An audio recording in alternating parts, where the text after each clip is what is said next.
La proposición de ley presentada por los grupos de PSOE y Unidas Podemos para la reforma de la Ley Orgánica del Poder Judicial, reforma que, como se sabe, se ha pretendido justificar en las dificultades de la negociación para la renovación del Consejo General del Poder Judicial,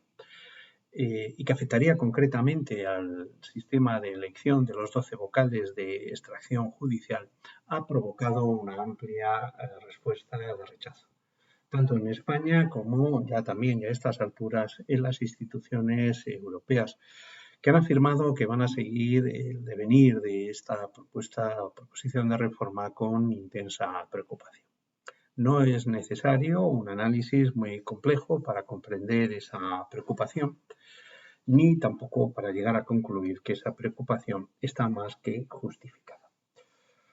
Tanto para nuestra Constitución como para el ordenamiento de la Unión Europea, el Estado de Derecho es un principio que resulta ser uno de sus principios fundamentales, que está firmado en el mismo frontispicio de nuestra Constitución, en su artículo primero, y en el frontispicio del Tratado de la Unión Europea, en su artículo segundo. No puede existir Estado de Derecho sin división de poderes y no es posible la división de poderes si al mismo tiempo no se garantiza la independencia del Poder Judicial respecto de los demás poderes del Estado. Y no solo eso, conviene añadir que, como dice el Tribunal Europeo de Derechos Humanos de manera constante en sus sentencias, en una sociedad democrática las apariencias también son importantes. Además de que el Poder Judicial sea independiente, por tanto, también es necesario que parezca que lo es. El artículo 122 de nuestra Constitución garantiza la vigencia de esos principios a través de la figura del Consejo General del Poder Judicial. El Consejo General del Poder Judicial es un órgano constitucional compuesto por 20 miembros, 12 de ellos son jueces y 8 son juristas de reconocido prestigio. Este órgano es el que se encarga del gobierno del Poder Judicial y es el único que puede nombrar y ascender a los jueces y magistrados como parte de las funciones que se le encomiendan bajo el paraguas de la función más general y fundamental de preservar la independencia del Poder Judicial. Solo si el Consejo General del Poder Judicial es neutral, y añado, y parece que es neutral, es posible considerar que los jueces y magistrados que nombra son independientes y que parece que lo son. Con arreglo a este mismo precepto, esa garantía de neutralidad base de la garantía de independencia se conseguía por dos vías. Una,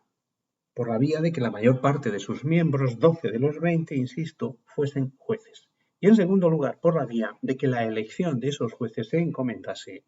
a los propios jueces. Los otros 8 juristas serían nombrados por las cámaras parlamentarias, pero eso sí, con una mayoría muy reforzada de 3/5. Este sistema, hay que decir que no es genuino de España, se repite en numerosos países de la Unión Europea y es el que tanto la Unión Europea como el Consejo de Europa, en manifestaciones múltiples que ha venido haciendo durante los últimos años, consideran que es el necesario para asegurar la independencia de los jueces y tribunales y con ello la vigencia de la división de poderes y del Estado de Derecho. Este sistema, tal y como lo he expuesto, fue el que se aplicó de manera estricta en el primer Consejo General del Poder Judicial de la democracia y el que se desarrolló en la Ley Orgánica del Consejo General del Poder Judicial de 1980. Esto cambia en 1985. Una reinterpretación, con el tiempo se ha demostrado que poco afortunada,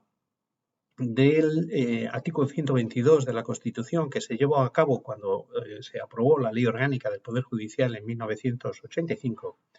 determinó que todos los miembros del Consejo General del Poder Judicial, tanto jueces como juristas, fuesen elegidos por las cámaras parlamentarias por una mayoría de 3/5 de sus miembros. El Tribunal Constitucional lo aceptó en una sentencia de 1986, la sentencia 108/1986, pero justificándolo en que si se mantenía la mayoría de 3/5 de los miembros de las cámaras, también para el nombramiento de los jueces, se podía seguir asegurando la apariencia de imparcialidad, de neutralidad del órgano encargado de nombrar a los jueces.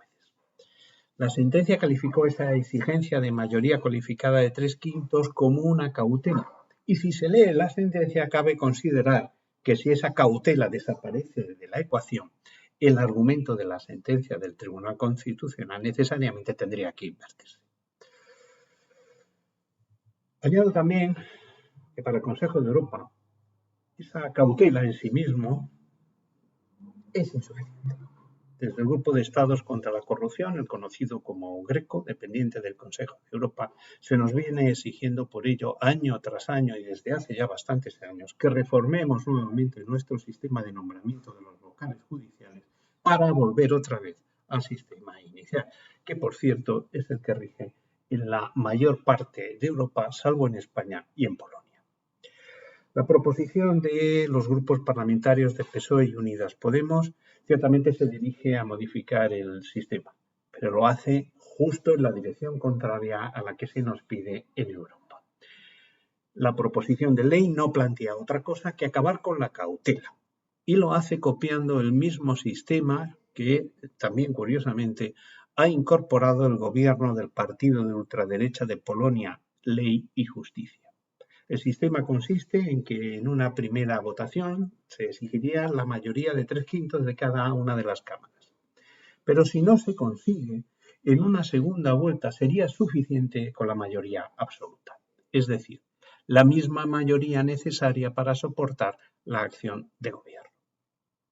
A mi juicio, en mi opinión, esta propuesta puede calificarse de truculenta.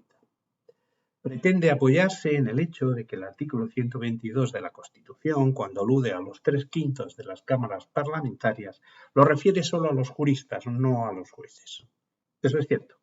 pero eso es así porque en el diseño constitucional a los jueces los elegían los jueces, lo que excluía por rotundamente ilógica una referencia a las mayorías de las cámaras cuando las mayorías de las cámaras no tenían que participar en la elección de los jueces.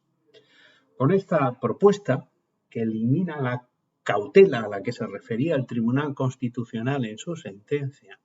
se hace posible una absoluta correlación entre Parlamento, Ejecutivo y Gobierno del Poder Judicial. Con ello, lo que se hace es eliminar la apariencia de neutralidad del órgano del gobierno que nombra a los jueces y, en consecuencia, se destruye la apariencia de imparcialidad y de independencia de los jueces nombrados por el órgano de gobierno. La propuesta, en definitiva, violenta la arquitectura constitucional y la jurisprudencia que la ha interpretado, prescinde también de las exigencias del derecho de la Unión Europea y no hace otra cosa que situar a España en lo que a su calidad democrática se refiere en un momento anterior a 1978.